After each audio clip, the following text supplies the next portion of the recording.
Ja by som chcel dnes hovoriť na takú tému a dal som jej názov Krok vpred. Krok vpred. Uvedomujem si, že náš život ako veriacich ľudí je mnohokrát o tom, že sme akoby zablokovaní na mieste a nevieme sa pohnúť. A že niekedy nám to aj vyhovuje, že takto je to fajn. Preto by som chcel ísť spolu s vami do Evanjelia podľa Lukáša 7. kapitoly. Je tam taký jeden príbeh o jednej žene. Je to žena, ktorej meno nepoznáme. Niektorí hovoria, že to bola Magdaléna, iní zase hovoria, že to nebola. To teraz sa spolu hádajú, necháme ich sa hádať. Pre nás to nie je dôležité. Ale vieme jednu vec, že tá žena bola jasne zadefinovaná evanjelistom a dali jej titulok hriešnica. Hriešnica. Žena hriešnica. Nechcem ísť do detailov, vieme si asi predstaviť, akému povolaniu sa venovala, keď ju Biblia takto krásne zadefinovala. Pretože potom ešte ďalej v tom texte sa hovorí teda, že naozaj všetci ju poznali a veľmi dobre poznali teda, čomu sa venuje. A si predstavte, že aj napriek tomu táto osoba je Ježišom prijatá.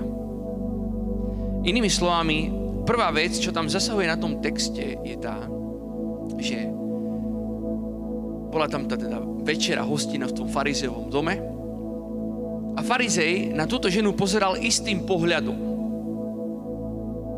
A Ježiš na ňu pozeral iným pohľadom. A ten farizej si tak v srdci hovorí a si tak myslí, keby ty si tak vedel, kto je to táto žena, ktorá sa ťa dotýka? Keby si to vedel. Jasné, že Ježiš to vedel.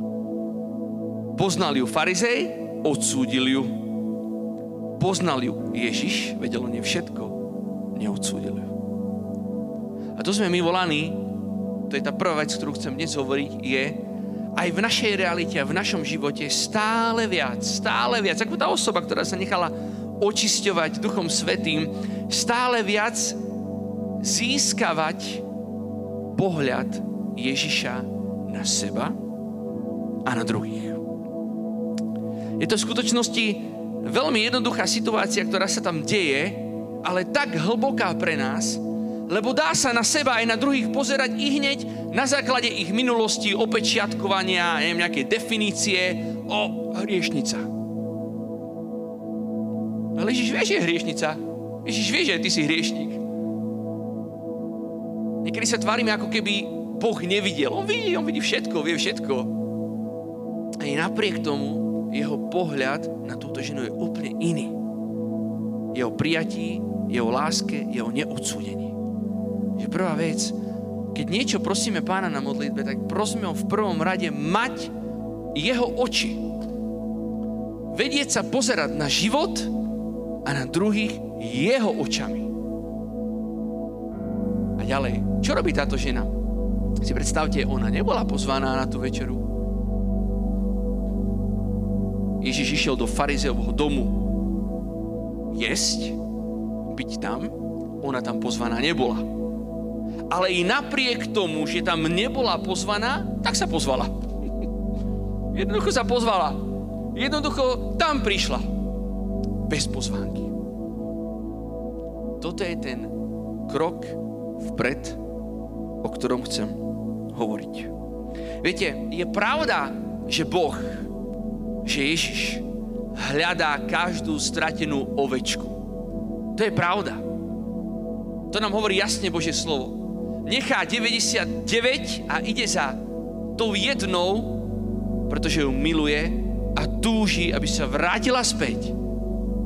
Ale niekedy mám pocit, že nám vyhovuje byť len takouto stratenou ovečkou, pretože pravda je aj iná. To nie len, že Boh hľadá nás, ale aj my sme volaní vyhľadať Jeho.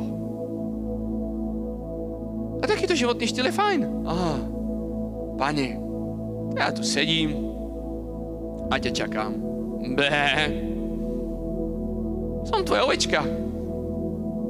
Ja chcem byť uzdravený, chcem byť požehnaný, chcem byť potešený. A tak čakám.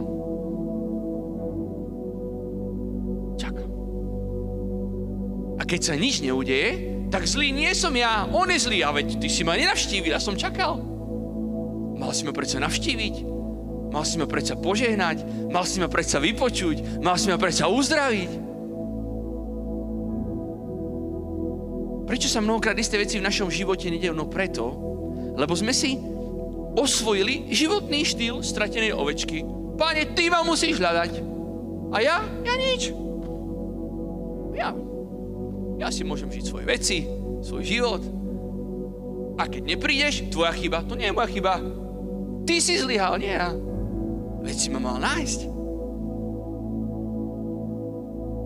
Koľko takých príbehov vidíme a počujeme. Ale v skutočnosti takýto život, priatelia, je život bez viery. Toto nie je život viery. A to čakám, čo sa stane. Keď sa stane, sa stane. Keď sa nestane, sa nestane. A keď sa nestane, tak Boh je. Je to jeho vina, je to jeho chyba. Toto nie je život viery. Pretože viera je v prvom rade pohyb. Viera je v prvom rade vykročiť. Viera je robiť gesto viery. Viera je hľadať Pána, hľadajte moju tvár, hovorí. Tak ako tá žena, ona bola aktívna, ona išla aj na miesto, kde nebola vôbec pozvaná. Lebo vedela, že je tam Ježiš, išla za ním. Ruku na srdce, koľko sme si osvojili takýto životný štýl, možno aj po pandémii. Čo si doma zapnem si, pozriem si, kde ja budem chodiť do kostola, kde ja budem chodiť do chrámu, kde ja budem chodiť na chváliť. A čo? Veď keď Pán chce, tak si ma nájde. List Hebrejom 11. kapitola 6. verš hovorí krásnu vec. Bez viery je totiž nemožné páčiť sa Bohu. Bez viery je nemožné páčiť sa Bohu. Lebo kto prichádza k Bohu, je aktívny, vykročí. Kto prichádza k Bohu, musí veriť, že je a že odmienia tých, čo ho hľadajú. On odmenia tých, čo ho hľadajú. Pane, ja túžim byť požehnaný. OK. Ale do akej miery ma naozaj hľadáš? Do akej miery ma vyhľadávaš? Do akej miery rozbiješ tie dvere, hoď nie si pozvaný? Chcem to vidieť. Pán odmienia tých, čo ho hľadajú. Toto urobila presne táto žena. Jasné, priatelia, že Ježiš nás hľadá vždy ako prvých. Jasné, že on nás miluje ako prvý. Jasné, že on je ten, ktorý nás príjma ako prvý. On má stále iniciatívu. Ale na druhej strane existuje niečo, čo si volaný urobiť a čo môžeš urobiť len ty. Vieš, ako sa to volá? Odpoveď. On ti niečo ponúka a na tú ponuku musíš odpovedať. Viete, je to ako keby, keď rastú vonku hríby a je sezóna. A všetci okolo hovoria, už sú dobáky, už rastú. A ty si povieš, okej. Ale pokiaľ nezoberieš košík, nepôjdeš tam von, tak sa nevrátiš s plným košíkom. Dubáky už rastú, hríby už sú. Boh už urobil, on už vykročil, on už je pripravený ťa žehnať, ale pokiaľ ty ostaneš sedieť doma, ako chceš byť požehnaný? Viete, mnoho ľudí sa mi sťažuje, ja mám krízu, ja mám ťažkosť, ja bojujem. OK, super, ja tiež. Ale potom sa spýtam druhú vec. Ako vyzerá tvoj modlitebný život?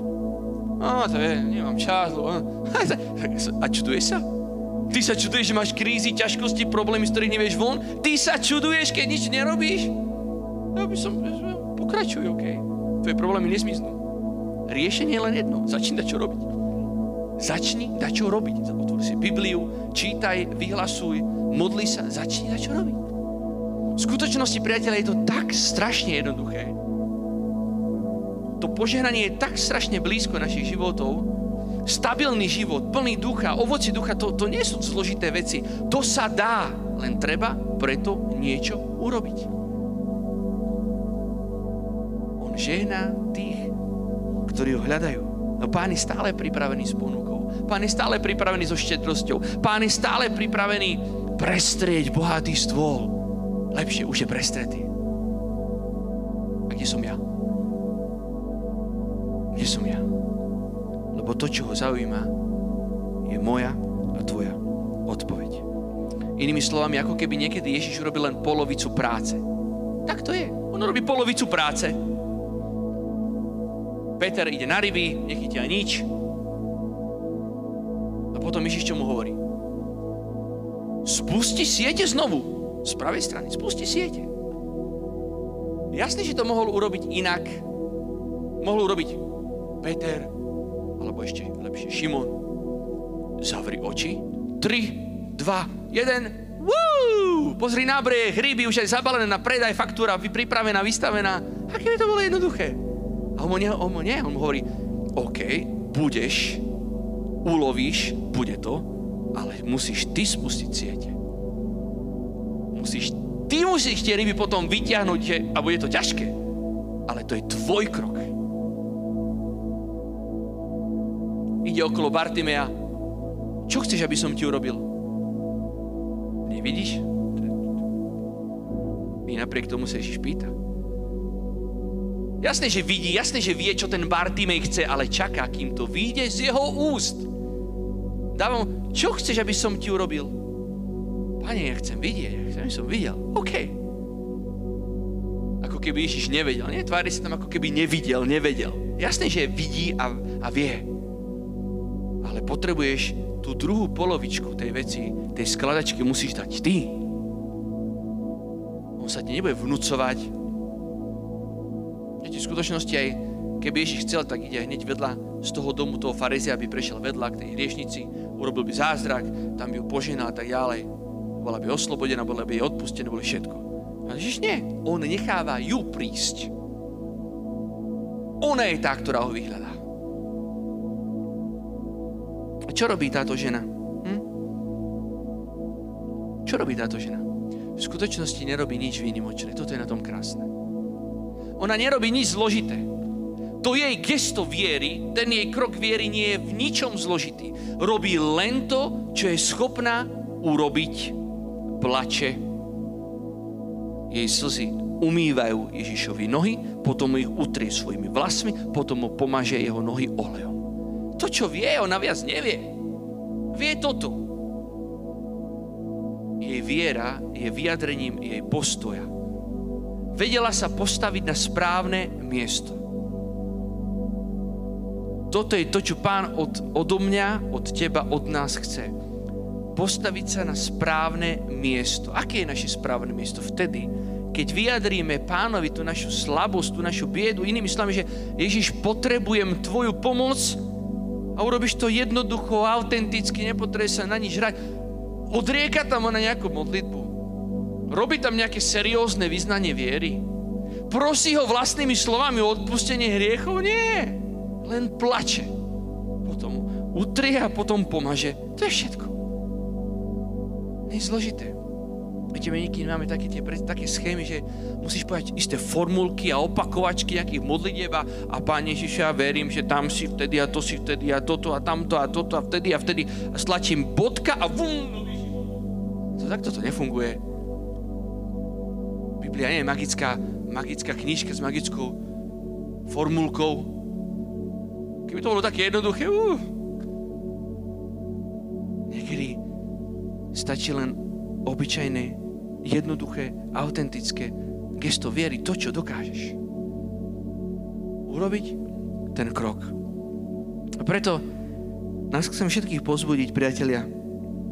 Stačí málo, ale možno dnes je to také viac, možno to vnímate, že to do vás niečo tak hustím, ako povedať. Ale myslím si, že je čas pre zrelých kresťanov aj na toto, že my tu nie sme jednoducho piňa koláda a hore nohy a ideme a Boh je milosrdný, on je dobrý, on je pokoj, on všetko toto, tamto. Ale vidíme, že náš život v skutočnosti sa nemení. Že náš život je stále to isté. Pretože my sme pasívni. To hovorí krásne list Hebrejom 11. kapitole. Čo mám ešte povedať? Veď by mi nestačil čas, keby som mal rozprávať o Gedeonovi, Barakovi, Samsonovi, Jeftemu, Dávidovi, Samuelovi, prorokoch, ktorí čo? Vierou dobývali kráľovstva, vykonávali spravodlivosť, získali prisľúbenia, levom zapchávali tlamy, uhášali silu ohňa, unikali ostriu meča, z nevládnych sa stávali mocnými, mužneli v boji. V boji! Nie pri televízore, nie na gauči. V boji. Keď vykročili. Na útek zaháňali cudzie šíky. Ženy dostali svojich mŕtvych skriesených. Iní boli mučení, ale neprijali oslobodenie, aby dosiahli lepšie vzkriesenie. Nádherné. Ja verím, že prečo to hovorím, lebo verím, že postáva trošku taká nová generácia veriacich ľudí na Slovensku, ktorí budú aktívni, ktorí zoberú naozaj do rúk, poviem to tak svetsky, do rúk svoj osud. Čo tým chcem povedať? Že oni budú kráčať vo viere a Boh preto bude konať, lebo oni budú sa rozhodovať, lebo budú robiť niečo.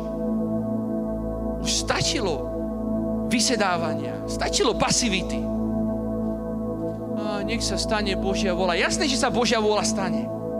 Ale na to, aby sa Božia vôľa mnohokrát stala, Boh potrebuje teba. Aby si odpovedal, aby si vykročil. Jasné, že sa Božia vôľa udiala s Abrahámom, ale Abrahámovi Boh povedal, počúvaj, vstaň, zanechaj všetko a nasleduj ma tam, kde ja ťa povediem. Tam, kde ja ti ukážem. Jasné, že sa Božia vôľa udiala s Mojžišom, ale mu povedal, tu máš palicu a choď. Postavil sa pred faraóna a hovor. Ty, ktorý nevieš rozprávať, hovor. Toto verím, že je pre nás, priatelia. Pretože tak, ako na vás teraz pozerám, viete, čo je úžasné? Že ja som tu, možno tu som zavretý niekedy v kancelárii, lebo musím, ale vy zajtra, každý budete inde. Si predstavte, že začnete žiť tento životný štýl, že začnete niesť tieto veci do prostredia, kde sa hýbete, kde fungujete. A skončíme s lamentáciami, že svet je zlý a spoločnosť je zlá a cirkev a jedno a druhé. Nie. Ak je niečo zlé, je to možno preto, lebo ja som sa ešte nepohol.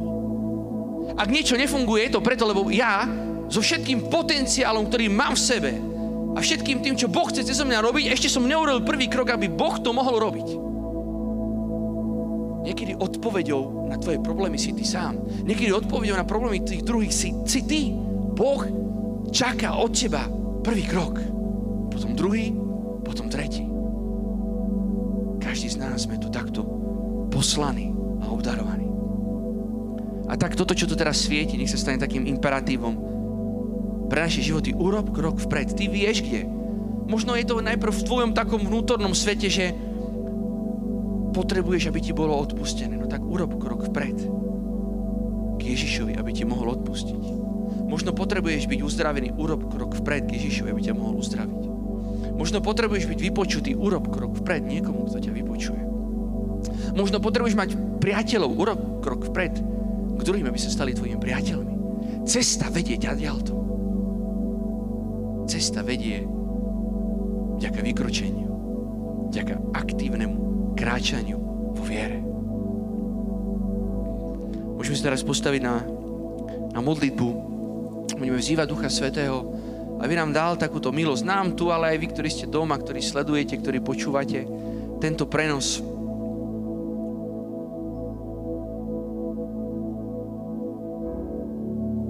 Dnes sme ako tá žena, že hriešnik, to je moja nálepka a je pravdivá. Je úplne pravdivá. Ale krásne je, že môžem dnes prísť za Ježišom, hoď som nebol pozvaný. Hoď som vôbec nebol pozvaný tam, kde on je, môžem tam prísť. Môžem otvoriť tie dvere, môžem tam vstúpiť a taký, aký som, sa pred ním ukázať. Tu som, Páne, potrebujem tvoju pomoc. Potrebujem ťa. Viete, dnes sledujem nejakých ľudí na sieťach, dnes som natrafil nejakého psychológa, má tam tisíce všelijakých pozretí, kurzov, všetko a dneska už začínajú títo ľudia popierať, že vôbec existuje zlyhanie. Že zlyhanie neexistuje. To, že si zlyhal, znamená, že si zle vybral. Za chvíľku odstraníme aj hriech. Nebude existovať aj hriech. Bude láska, farby, všetko. Hriech už nebude existovať. V skutočnosti ale základom toho, aby sme mohli byť zachránení, prvým krokom je priznať si, že potrebujeme byť zachránení. Čo to znamená? Že sme hriešni a potrebujeme spásu. Preto treba o týchto veciach hovoriť. Aké je ľahké vymazať. Vôbec zlyhanie neexistuje. Jasne, že existuje. Jasne, že existuje. Ale neznamená koniec, ale existuje. A táto žena to vedela. Zlyhala a nie raz. Aj druhý, aj tretí, aj 20, aj 50. A preto ide za Ježišom. Robí krok viery A na konci, čo jej Pán hovorí, priatelia? Tvoja viera ťa zachránila. Ale aká viera? Ako som povedal, tam extra nič mu nepovedala tomu Ježišovi. Viera? Ten krok, ktorý urobila, to bola aj viera. A Ježiš hovorí, táto tvoja viera ťa zachránila. Choď. Už nehreš, choď pokoj. Táto tvoja viera ťa zachránila. Tak, Pani, ďakujeme Ti za tento príbeh, ktorý je príbehom každého jedného z nás. A nechceme sa tu na nič hrať v tento večer.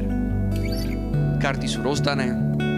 Ty poznáš všetko, vieš všetko. A preto jediné, čo chceme urobiť, je povedať Ti, že ťa potrebujeme. Že sme ako tá žena, sme hriešní, sme slabí, potrebujeme pomoc. A možno nevieme ani ako sa modliť, ani ona nevedela. Možno nevieme, čo povedať, aké vety skonštruovať, aby to dávalo zmysel. Možno to nevieme. Ale nie je to ani potrebné, lebo chceme prísť s otvoreným srdcom. So srdcom, ktoré kričí, ktoré plače, ktoré túži po uzdravení, ktoré túži po navštívení, ktoré túži po požehnaní. Po tomto túžime dnes. Preto ideme k Tebe, preto aj našimi slzami chceme dnes zmáčať Tvoje nohy, Páni. Chceme byť autentickí pre Tebou. Vyznáme, že ťa potrebujeme a že chceme urobiť tento krok viery smerom k Tebe.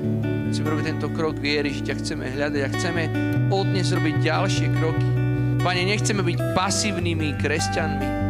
Túžime vykročiť, túžime horieť, túžime ísť, túžime hlásať. Aby sa toto prebudilo v nás, Pane. Ja odmietam viac si sťažovať. Ja nechcem si už sťažovať, lebo keď viem, že nič nerobím, nemám právo si sťažovať. Nechcem si sťažovať ani na politiku, ani na voľby, ani na systém, na nič. V prvom rade si chcem sťažovať na seba samého, že som sa ešte neprebudil, že som ešte nevykročil, že som ešte nevošiel do toho, do čoho Ty ma voláš, do čoho si ma povolal. A tak, Pane, ja sa modlím teraz, tento večer a prosím, aby zostúpil Tvoj Svätý Duch ešte viac. Aby si dal každému jednému z nás dnes odvahu robiť ten prvý krok. Prvý krok smerom k Tebe. Prvý krok ku veciam, ktoré potrebujeme, po ktorých túžime. Prvý krok k bratom a sestrám. Prvý krok možno k tomu, do čoho vieme, že nás voláš a sme zostali stáť na mieste. Prvý krok. Možno prvý krok začať sa konečne modliť svoju osobnú modlitbu každý deň. Tak ako si dávame studenú sprchu každý deň, tak sa budeme modliť každý deň. Prvý krok, Pane. Prvý krok možno do služby, že nás volá slúžiť Božiemu kráľovstvu a my sme niekde zaparkovaní v kúte. Prvý krok, tento prvý krok viery. Duchu Svätý zostup. Pohni nami, Duchu Svätý. Hýb nami, ako si hýbal na Turice obrovským zástupom. Pohni aj tento večer našim srdcom. Pohni našim telom. Pohni nás od týchto vecí, Duchu Svätý. Aby sme mohli prijať nové požehnania, ktoré Ty si pripravil, Pán.